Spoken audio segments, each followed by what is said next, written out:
अजहर आदिल को कहता है कि मैंने तुम्हें कहा था ना कि तुम सारा को अपने साथ लेकर आओगे। सारा वहाँ कैसे रह गई तुम्हें? ये सब कुछ मुझे पहले ही बता देना चाहिए था। मैं खुद अब हैदराबाद जाना चाहता हूँ। ये बात सुनकर आदिल बहुत ही ज्यादा परेशान हो जाता है। आदिल नहीं चाहता कि अभी सारी हकीकत मजहर साहब को पता चले। मजहर साहब एक बार फिर आदिल को कहता है कि मैं कभी सोच भी नहीं सकता था कि तुम ऐसी हरकत करोगे। तुम्हें अच्छी तरह से पता था कि मैंने तुम्हें साथ क्यों भेजा था, लेकिन अब जो कुछ हो चुका है मैं तुम्हारी किसी बात पर मजीद यकीन नहीं कर सकता। आदिल कहता है कि मामू कुछ ऐसी बातें हैं जो अभी तक आप नहीं जानते। जिस दिन जान जाएंगे ना तो शायद उस दिन आपको भी इस बात का एहसास होगा कि आपने शायद बहुत बड़ी गलती की है। ये बात सुनकर मजहर कहता है कि कौन सी गलती, कैसी गलती? तुम कहना क्या चाहते हो? तुम जो कुछ भी जानते हो मुझे बताओ। ये बात सुनकर आदिल कहता है कि जो यहाँ रह रही थी वह सारा नहीं थी। मजहर कहता है कि क्या बकवास कर रहे हो? सारा के बारे में ऐसी बात कैसे कर सकते हो? हाँ मामू, वो सारा नहीं बल्कि आपकी बेटी सारा थी। आपकी जुड़वा बेटियां पैदा हुई थी, एक अपनी माँ के पास थी और एक आपके पास। ये बात सुनकर मजहर बहुत ही ज्यादा हैरान होता है। दूसरी तरफ अब्बा, आप यह भी देखने जा रहे हैं कि सारा जारा को कहती है कि बस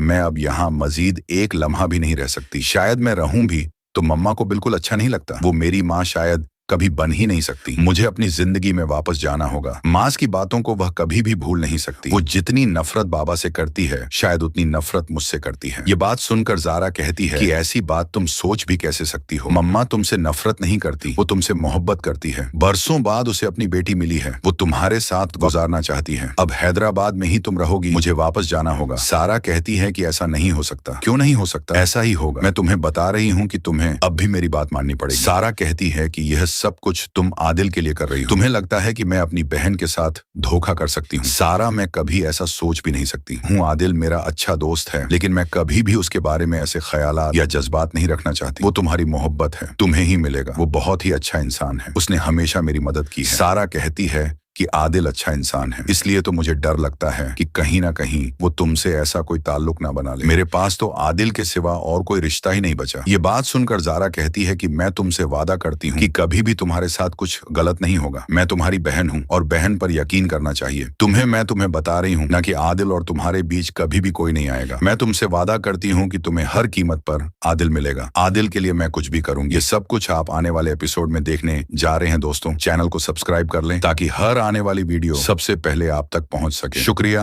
अल्लाह हाफिज, अपना ख्याल रखें और चैनल को भी सब्सक्राइब कर लें ताकि हर आने वाली वीडियो सबसे पहले आप तक पहुंच सके और चैनल को सब्सक्राइब करना ना भूलें।